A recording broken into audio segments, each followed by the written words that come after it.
Un point d'écart entre l'AC Ajaccio 6e et Angers 7e. Les Corses doivent évoluer sans le cas suspendu. Pedretti et Goncalves sont blessés. Côté angevin, Traoré est suspendu. On note également quelques blessés, Guillon et Gomez. Boukamoutou, lui, est de retour trop tardivement de sa sélection avec laquelle il s'est qualifié pour la prochaine Coupe d'Afrique des Nations avec les Diables Rouges du Congo-Brazzaville. 2 victoires sur les 3 derniers matchs pour l'AC Ajaccio d'Olivier Pantaloni. Il est revenu sur le banc du club corse il y a peu.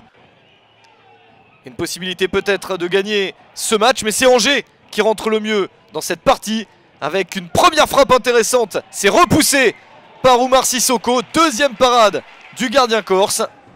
Excellente présence après cette action initiée par le très technique Sofiane Bouffal. Camara a pris sa chance et Oumar Sissoko a donc dû s'employer. Autour de l'AC Ajaccio de se procurer une occasion avec ce ballon au deuxième poteau. Repris sans grande conviction. Mais une nouvelle action permet de voir une nouvelle occasion pour la CA. Avec ce petit ballon lobé de Johan Cavalli, ça passe au-dessus. À la mi-temps, 0-0 entre les deux équipes. Angers n'est que la 15e équipe du championnat à l'extérieur. 4 points pris sur 21 possibles.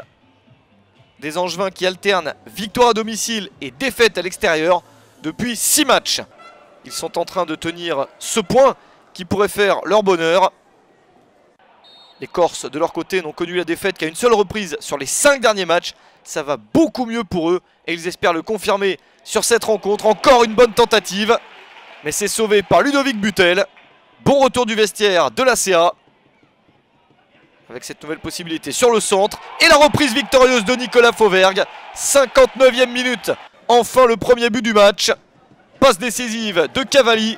Et Fauvergue qui inscrit son 5e but de la saison. Mais la réaction angevine ne tarde pas avec cette frappe sauvée par Sissoko. Le match s'emballe beaucoup plus dans cette seconde période.